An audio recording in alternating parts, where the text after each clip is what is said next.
اس دور کے نماز نہیں پڑھو گے جنت میں چلے جاؤ گے، روزہ نہیں رکھو گے جنت میں چلے جاؤ گے، تو ہم کہتے ہیں ہاں اگر واقعی وہابی اس لیے کہتا ہے کہ وہ گستاخ رسول ہے تو یہ عشق رسول ہے اور یہ ایسا عشق ہے کہ اس کی بنیاد پر بخشش ہو جائے۔ ترمذی ابو داؤد اور ابن ماجہ میں ہے، ایک شخص نے آ کر عبداللہ ابن عمر سے کہا رضی اللہ عنہما، فلاں آدمی نے آپ کو سلام کہا ہے۔ قربان جائیں ابن عمر کی بصیرت پہ، پوچھتے ہیں مجھے پتہ لگا ہے وہ تو بدعتی انسان ہے۔ سلام کہنے والے نے کہا ہاں صحیح ہے۔ کہا جب تو اس کے پاس واپس جائے تو اسے ابن عمر کا سلام نہ کہنا۔ اہل ایمان کو سلام کہتے ہیں، جواب بھی دیتے ہیں، لیکن مومن کے دل میں اللہ کے باغی کے لیے جذبات کیا ہوتے ہیں؟ کہ اس نے محمد علیہ السلام کے دین کو بدلا ہے، جب تو واپس جائے تو اسے نہ کہنا تجھے عبداللہ ابن عمر نے سلام کہا ہے۔ اور میں نے رسول اللہ صلی اللہ علیہ وسلم سے سنا، روایت کے الفاظ پہ غور کیجئے، اللہ کے لیے ان کو اپنے دلوں میں اتاریے۔ پیارے حبیب فرما رہے ہیں اس امت میں یا میری امت میں زمین دھسائی جائے گی، صورتیں بدلی جائیں گی، کہیں پہ پتھروں کی بارش ہوگی، یہ بدعتوں کے اندر ہوگی جنہوں نے بدعات کا ارتکاب کیا، اسلام کی بنیادی باتوں کو بدل ڈالا اور تبدیل کر دیا۔ عظیم محدث امام ابن سیرین رحمہ اللہ وہ بدعتیوں کے ساتھ کیا سلوک کرتے تھے، ذرا سنیے۔ اگر آپ پہلی مرتبہ ہمارے چینل پر تشریف لائے ہیں پلیز سبسکرائب کر لیجیے۔ آئیے پیارے نبی محمد کریم صلی اللہ علیہ وسلم کے پیارے اصحاب کے اقوال، سلف صالحین کے اقوال، صحابہ کے اقوال سنتے ہیں۔ اہل شرک کے ساتھ ان کی مجلسوں میں بیٹھنا، ان سے دوستیاں کرنا، اس کے بارے میں پیارے حبیب کے پیارے اصحاب کا کیا فرمان ہے۔ حارث بن معاویہ سیدنا عمر بن خطاب رضی اللہ عنہ کے پاس آئے شام سے، تو فاروق اعظم پوچھتے ہیں اہل شام کا کیا حال ہے؟ انہوں نے اہل شام کا حال بیان کیا تو آپ نے پوچھا لعلکم تجالسون اہل الشرک، کہیں تم مشرکوں کے ساتھ بیٹھتے تو نہیں ہو؟ تمہاری دوستیاں، تمہارا اٹھنا بیٹھنا، تمہارا میل ملاقات اہل شرک کے ساتھ تو نہیں ہے؟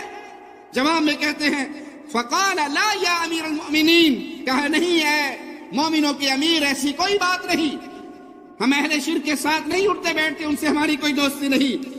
پھر آپ نے فرمایا اس وقت تک تم خیر پہ رہو گے جب تک تم ان کے ساتھ اٹھنا بیٹھنا اور پیار و محبت اور اختلاط سے بچے رہو گے۔ برا ہو اس دور کے میڈیا کا جس نے برائی کو اس انداز سے پھیلا دیا کہ اہل شرک اور اہل توحید کے درمیان عقیدے کی بنیاد پہ کھڑی ہوئی دیواریں گر گئی۔ کسی کو کھلاڑی کے ہونے کے نام پہ ہیرو بنا دیا، اب وہ ہندو ہے، وہ عیسائی ہے، وہ کافر ہے، وہ نان مسلم ہے، وہ کچھ بھی ہے۔ مسلمان نوجوان نے بھی اس کی تصویر اپنے کمرے میں لگائی ہوئی ہے۔ یہ کیا؟ یہ کرکٹر بہت اچھا ہے، فٹ بالر بہت اچھا ہے، سنگر بہت اچھا ہے، ڈانسر بہت اچھا ہے۔ یہ گناہ اپنی جگہ پہ رہ گئے، جو بنیاد تھی کہ یہ مشرک ہے اور مشرک سے محبت مومن نہیں کیا کرتا۔ معصوم بچوں کی لباس کے پیچھے کفار کھلاڑیوں کے نام، کفار اداکاروں کے نام، اور مسلمان بچے ان سے محبت کر رہے نہیں جانتے۔ اس ڈش اینٹینے کی لعنت نے، اس پرنٹ میڈیا کی لعنت نے ایسا برباد کیا ہے مسلمانوں میں، وہ جو توحید کی بنیاد پہ نفرت اور دوستی کی بنیادیں تھی ان کو کھوکھلا کر ڈالا۔ کسی کو کسی کی بالنگ پسند ہے، کسی کو کسی کی بیٹنگ پسند ہے، کسی کو کسی کا تھرکنا پسند ہے، کسی کو کسی کی آواز پسند ہے۔ وہ ایمان اور عقیدہ اور توحید سب کو سائیڈ پر رکھ کے صرف اس پوائنٹ پہ اس سے دوستی کرتا ہے۔ یہ اسلام ہے؟ یہ اہل ایمان کا طریقہ کار ہے؟ فاروق اعظم فرماتے اس وقت تم بھلائی پہ رہو گے جب تک تم ان سے بچے رہو گے۔ ترمذی ابو داؤد اور ابن ماجہ میں ہے، ایک شخص نے آ کر عبداللہ ابن عمر سے کہا رضی اللہ عنہما، فلاں آدمی نے آپ کو سلام کہا ہے۔ قربان جائیں ابن عمر کی بصیرت پہ، پوچھتے ہیں مجھے پتہ لگا ہے وہ تو بدعتی انسان ہے، وہ بدعتی ہے جو مجھے سلام کہہ رہا ہے، کیا یہ خبر صحیح ہے؟ سلام کہنے والے نے کہا ہاں صحیح ہے، اس نے بدعت کا ارتکاب کیا ہے۔ کہا جب تو اس کے پاس واپس جائے تو اسے ابن عمر کا سلام نہ کہنا۔ اہل ایمان کو سلام کہتے ہیں، جواب بھی دیتے ہیں، لیکن مومن کے دل میں اللہ کے باغی کے لیے جذبات کیا ہوتے ہیں؟ کہ اس نے محمد علیہ السلام کے دین کو بدلا ہے، جب تو واپس جائے تو اسے نہ کہنا تجھے عبداللہ ابن عمر نے سلام کہا ہے۔ اور میں نے رسول اللہ صلی اللہ علیہ وسلم سے سنا یکون فی امتی فی هذه الامہ خسف ومسخ وقذف فی اہل القدر. میں نے رسول اللہ صلی اللہ علیہ وسلم سے سنا. روایت کے الفاظ پہ غور کیجئے اللہ کے لیے، ان کو اپنے دلوں میں اتاریے. یکون فی امتی او فی هذه الامة خسف ومسخ وقذف فی اہل القدر. کہ اللہ کے پیارے حبیب فرما رہے ہیں اس امت میں یا میری امت میں زمین دھسائی جائے گی، صورتیں بدلی جائیں گی. کہیں تو زمین دھسے گی، کہیں صورتیں بدلی جائیں گی، کہیں پہ پتھروں کی بارش ہوگی. اور یہ قدریوں کے اندر ہوگی، یہ بدعتیوں کے اندر ہوگی جنہوں نے بدعات کا ارتکاب کیا، اسلام کی بنیادی باتوں کو بدل ڈالا اور تبدیل کر دیا. اور وہ بدعتی تھا، آپ نے فرمایا تو جائے تو اسے میرا سلام نہ کہنا. عظیم محدث امام ابن سیرین رحمہ اللہ وہ بدعتیوں کے ساتھ کیا سلوک کرتے تھے ذرا سنیے.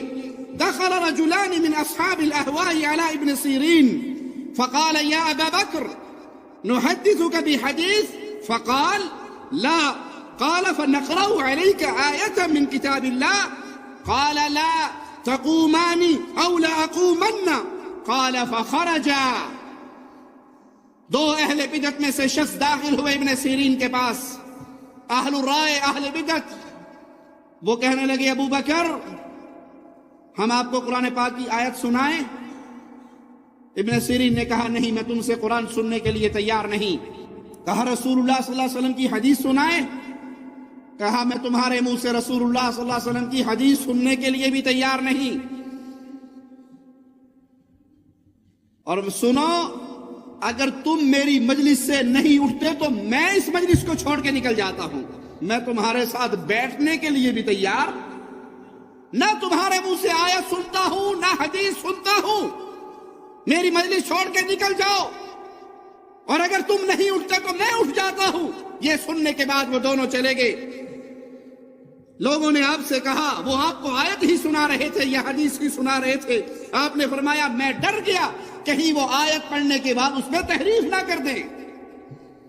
آپ دین لینا چاہتے ہیں ایسے آدمی سے جو اہل شرک اور بدعت کا امام ہے، اگر اس سے دین لینے کے خواہش مند ہیں تو آپ کو کیا پتا وہ کتنی جھوٹی باتیں ایک سچی کے ساتھ ملا کے آپ کے سامنے رکھ دے اور آپ اس کو پہچان نہ سکیں. لہذا دین جب بھی لیجئے اہل توحید سے لیجئے، اہل شرک سے نہیں. امام قرطبی رحمہ اللہ فرماتے ہیں کچھ اہل بدعت نے ایوب سختیانی رحمہ اللہ سے کہا اسمع منی کلمہ، میری ایک بات سنو گے؟ وقت کے محدث اور امام ہے اور کہا جا رہا ہے میرا ایک جملہ، ایک کلمہ آپ کو سنانے کے لیے آیا ہوں. فأعرض عنه وقال ولا نصف کلمہ. ایوب سختیانی رحمہ اللہ نے اس بدعتی کی بات سن کے اپنا منہ موڑ لیا اور کہا تو مجھے ایک جملہ سنانا چاہتا ہے، میں تیرا آدھا جملہ سننے کے لیے بھی تیار نہیں ہوں. میں جانتا ہوں تو نے دین محمد صلی اللہ علیہ وسلم میں اضافہ کیا ہے، تو بدعتی ہے، تیرے اندر خیر نہیں، میں تیری کوئی بات سننے کے لیے تیار نہیں، اور چہرہ موڑ لیا. فضیل بن عیاض رحمہ اللہ فرماتے ہیں صاحب بدعت سے جو محبت کرتا ہے، صاحب بدعت سے جو محبت کرتا ہے اللہ اس کے عملوں کو برباد کر دیتا ہے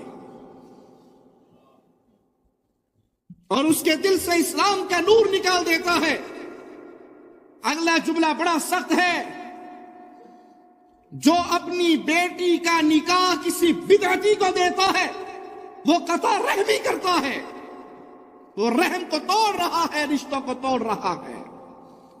جو اپنی بیٹی کا نکاح کسی بدعتی کو دیتا ہے وہ قطع رحمی کر رہا ہے، اور جو بدعتی کے ساتھ بیٹھتا ہے، بدعتی کے ساتھ دوستی کر کے صرف بیٹھنے کا نتیجہ یہ نکلتا ہے اس کی نحوست ایسی ہوتی ہے کہ اس کے دل سے حکمت کو چھین لیا جاتا ہے. اور جو اہل بدعت سے بغض رکھتا ہے، جو اہل بدعت سے بغض رکھتا ہے، جس کا دل اہل بدعت کے افعال کو دیکھ کے جلتا اور کڑتا ہے، یہ میلاد الرسول کے نام پہ جلوس پیارے حبیب کے صحابہ نے نہیں نکالا، اصحاب کے شاگردوں تابعین نے نہیں نکالا. جن ادوار کے بارے میں محمد کریم نے گارنٹی دیتے ہوئے کہا بہترین دور محمد رسول اللہ کا صلی اللہ علیہ وسلم، پھر اس کے بعد آنے والا، پھر اس کے بعد آنے والا، ادوار خالی ہیں. اس بدعتی عمل کو دیکھ کے جو کڑتا ہے، جو اہل بدعت کی بدعت سے بغض رکھتا ہے، فضیل بن عیاض کہتے ہیں مجھے اللہ سے امید ہے اس عمل کی بنا پہ اللہ اس کے گناہوں کو معاف فرما دے گا. صحیح مسلم میں ہے سیدنا عبداللہ ابن عمر رضی اللہ عنہما سے جب قدریوں کے بارے میں سوال کیا گیا، انہوں نے فرمایا جب تم ان سے ملو تو انہیں بتا دینا ابن عمر کا تمہارے ساتھ کوئی رشتہ نہیں ہے، ابن عمر تم سے بری ہے، تم ابن عمر سے بری ہو. فضیل بن عیاض فرماتے ہیں لا تجالس مع صاحب بدع فإنی اخاف ان تنزل علیہ اللعنہ. کبھی بدعتی کے ساتھ نہ بیٹھو، میں ڈرتا ہوں اس پہ اللہ کی لعنت برس رہی ہوتی ہے. کسی بدعتی کے ساتھ نہ بیٹھو. اگر تم اس کے ساتھ بیٹھتے ہو تو یاد رکھو بدعتی پر تو اللہ کی لعنت برستی ہے. جب تم اس کے ساتھ اس کی دوستی کی فضا میں بیٹھو گے تو اس لعنت سے کیسے بچو گے؟